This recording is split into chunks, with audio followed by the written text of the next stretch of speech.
सुजस आवाज राजस्थान, एक आवाज जो हमेशा आपके साथ, जन जन के साथ हाजिर है। ताज़ा तरीन पेशकश। सुजस पॉडकास्ट में मेधा से आप सुन रहे हैं प्रदेश के मुख्य समाचार। एक नजर आज की सुर्खियों पर। प्रधानमंत्री नरेंद्र मोदी ने परीक्षा पे चर्चा कार्यक्रम में छात्रों से किया संवाद। मुख्यमंत्री भजनलाल शर्मा ने वर्चुअल माध्यम से सुना प्रधानमंत्री का उद्बोधन। मुख्यमंत्री भजनलाल शर्मा ने चित्तौड़गढ़ के मात्र कुंडिया में महादेव मंदिर के प्राण प्रतिष्ठा महोत्सव को किया संबोधित। कहा, विकास भी विरासत भी के मंत्र के साथ काम कर रही राज्य सरकार। उप मुख्यमंत्री दिया कुमारी ने भगवान श्री विश्वकर्मा जयंती के अवसर पर प्रदेशवासियों को दी शुभकामनाएं। कहा, कारीगरों और शिल्पकारों को सशक्त बनाने की दिशा में हम प्रयासरत। और अब सुनिए खबरें विस्तार से।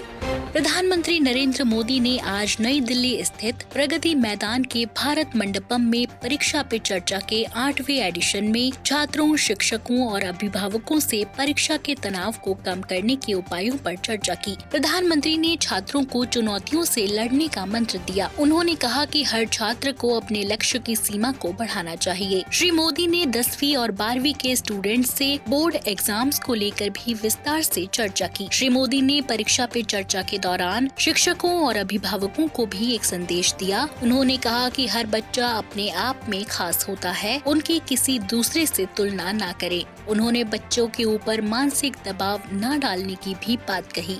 हम हर स्तर पर अपने सर्वांगीण विकास के लिए पढ़ाई करते। जब आप शिशु मंदिर में थे, उस समय आपको बताया गया, आपको उस समय लगा होगा ये क्या मेहनत करवा रहे हैं, क्या पढ़ाते हैं, मुझे माली तो बनना नहीं है, मुझे फूल की क्यों बात बताते हैं। और इसलिए मैं हमेशा परीक्षा पर चर्चा करने वालों से उनको भी, उनके परिवार को भी कहता हूँ, उनके टीचर्स को भी कहता हूँ कि बच्चों को आप दीवारों में बंद करके एक प्रकार से किताबों में का ही जेल खाना बना दें तो बच्चे कभी भी ग्रो नहीं कर सकते। उनको खुला आसमान चाहिए, उनकी पसंद की कुछ चीजें चाहिए। अगर वो अपनी पसंद की चीजें अच्छे से करता है तो पढ़ाई भी अच्छे से कर लेगा। परीक्षा ही सब कुछ है जिंदगी में, इस प्रकार के भाव से नहीं जीना चाहिए। अगर आप इतना मन में बना लेंगे तो मुझे पक्का विश्वास है कि आपके परिवार को भी आप कन्विंस कर सकते हैं, अपने टीचर्स को भी कन्विंस कर सकते हैं। वैभव, आपका क्या अनुभव है? सर, इंटरेस्ट आप सही कह रहे हैं, इंटरेस्ट खत्म हो जाता है लोगों का। हाँ। हमारे अंदर हाँ। अगर किताबी कीड़ा ही बन के रहेंगे तो फिर जीवन को जी नहीं पाएंगे ऐसे तो। तो किताबों से बाहर आना चाहिए। किताबें भी पढ़नी चाहिए क्योंकि इनमें भी बहुत ज्ञान है, मगर अपने लिए भी टाइम निकालना चाहिए। मैं किताब न पढ़ने के लिए कह ही नहीं रहा हूँ, बहुत पढ़ना चाहिए। ज्ञान को जितना प्राप्त कर सकते करना चाहिए, लेकिन एग्जाम सब कुछ नहीं है। ज्ञान और एग्जाम तो अलग चीज है। यस, तो अलग चीज है। उन्होंने हमें बहुत कुछ सिखाया, लाइफ के बारे में बहुत कुछ सिखाया। परीक्षा पे कैसे टेंशन नहीं लेना है, कैसे प्रेशर को मतलब दूर भगाना है और कैसे परीक्षा अच्छे से देना है और किस मोटो से देना है, ये सब भी सिखाया। वो बहुत पॉजिटिव है और हमारे अंदर भी पॉजिटिवनेस देके गए हैं। Is also empowering all the generations. कि उन्होंने हमें जो जो बताया, मैं ट्राई करूंगी कि मैं उसे अपनी लाइफ में मैं इम्प्लीमेंट कर सकूं।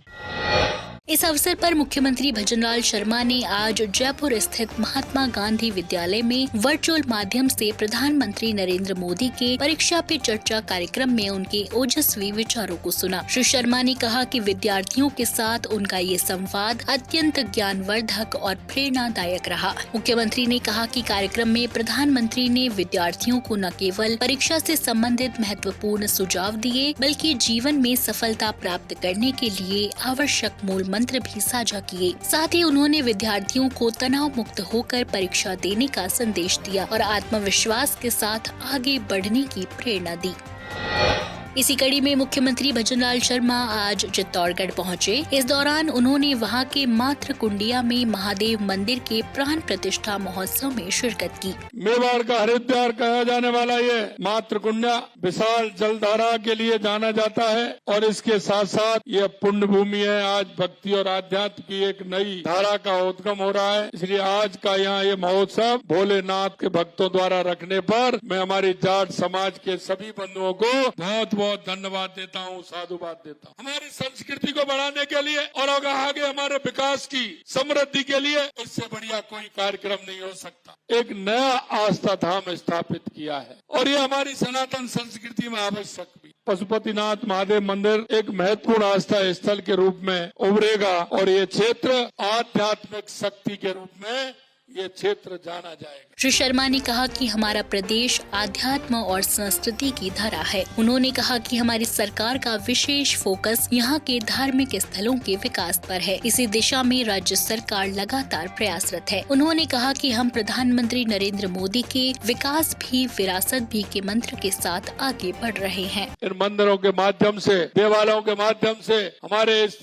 तरह के सांस्कृतिक केंद्रों के माध्यम से हमारी विरासत को मजबूत करने का काम हम करते हैं। आध्यात्मिक क्षेत्र में भारत की जो उपलब्धियां रही हैं, जो पहचान है, उसमें मंदिरों का बहुत बड़ा योगदान है। मैं आपसे इतना ही कहना चाहता हूँ, देश के यशस्वी प्रधानमंत्री नरेंद्र मोदी जी कहते हैं कि विकास भी और विरासत भी, हमारी विरासत को भी बढ़ाना है और देश के अंदर विकास को भी करना है। मुख्यमंत्री भजनलाल शर्मा ने कार्यक्रम को संबोधित करते हुए कहा कि राज्य सरकार किसानों को पानी और बिजली की बेहतर सुविधाएं देने के लिए निरंतर प्रयासरत रही है। मुख्यमंत्री ने कहा कि डबल इंजन की सरकार आने वाले समय में प्रदेश का तेजी से विकास करने के लिए कृत संकल्पित है। उन्होंने कहा कि प्रधानमंत्री नरेंद्र मोदी ने 4 जातियां बताई हैं। हमारा लक्ष्य किसानों, युवाओं, महिलाओं और गरीबों का उत्थान करना है। साथ ही अंतिम पंक्ति में खड़े व्यक्ति को योजनाओं का लाभ पहुंचाना है। आप 1 साल पहले हमारी सरकार बनी थी और 1 साल में हमने जो संकल्प पत्र में जो वायदे किए थे, चाहे वो गरीब हो, चाहे वो किसान हो, चाहे मजदूर हो, चाहे हमारी महिला हो, चाहे हमारा युवा हो, हमारी सरकार ने हर क्षेत्र में काम किया है।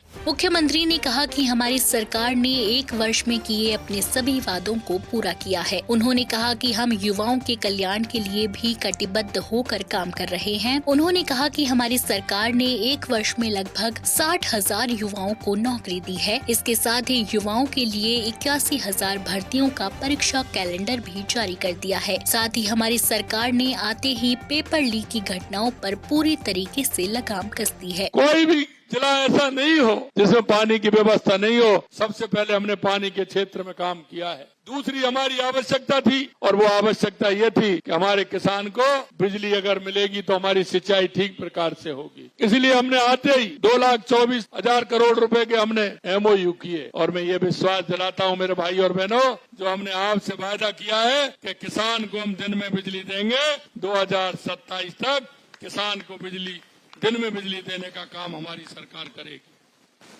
हमने देखा हमारे युवाओं को रोजगार चाहिए। युवाओं को रोजगार को आप देख रहे हैं कि हमने पहले ही साल में कहा था कि हम 1 लाख युवाओं को रोजगार देंगे, नौकरी देंगे। हमने 60,000 नियुक्ति पत्र दे दिए क्योंकि हमारा बजट जुलाई में आया था। अभी जुलाई में 1 साल होने वाला है हमारा, तो 15,000 हम अगले महीने देने वाले हैं। बची कुछ हम 1 लाख नौकरियां 1 साल में देंगे, 1 साल में देंगे युवाओं के लिए। उप मुख्यमंत्री दिया कुमारी ने भगवान श्री विश्वकर्मा जयंती के अवसर पर प्रदेश वासियों को शुभकामनाएं दी। उन्होंने निर्माण और सृजन से जुड़े सभी कारीगरों की सराहना करते हुए कहा कि विकसित राजस्थान और विकसित भारत के संकल्प की सिद्धि में आपका अहम योगदान है। प्रदेश में बड़ी संख्या में कारीगर और हस्तशिल्पी पारंपरिक कार्यों में अत्यंत प्रभावशाली हैं। उन्होंने कहा कि पारंपरिक कारीगरों की प्रतिभा को निखारने, प्रशिक्षण और व्यवसाय में वृद्धि के उद्देश्य से प्रधानमंत्री नरेंद्र मोदी के नेतृत्व में केंद्र सरकार द्वारा PM विश्वकर्मा योजना चलाई जा रही है, जो कि किसानों और शिल्पकारों को सशक्त बनाने में सहायता प्रदान कर रही है। इस योजना का उद्देश्य विभिन्न पारंपरिक शिल्पों में कुशल व्यक्तियों का उत्थान करना है, जिससे भारत की समृद्ध सांस्कृतिक विरासत को संरक्षित किया जा सके। विश्वकर्मा योजना की मूल भावना है सम्मान, सामर्थ्य और समृद्धि, यानी पारंपरिक हुनर का सम्मान, कारीगरों का सशक्तिकरण और विश्वकर्मा बंधुओं के जीवन में समृद्धि। यही हमारा लक्ष्य है। ये योजना देश के लाखों विश्वकर्मा बंधुओं को आगे बढ़ाने का मौका दे रही है। दिया कुमारी ने कहा कि प्रदेश में मुख्यमंत्री भजनलाल शर्मा के नेतृत्व में श्रमिकों और स्ट्रीट वेंडर्स को वृद्धावस्था में संबल देने के लिए मुख्यमंत्री विश्वकर्मा पेंशन योजना और श्रमिकों को आत्मनिर्भर बनाने के लिए भी कई योजनाएं चलाई जा रही हैं। तो आज के सुजस पॉडकास्ट में इतना ही। मेधा को दीजिए इजाजत। कल फिर होगी आपसे मुलाकात। तब तक के लिए नमस्कार।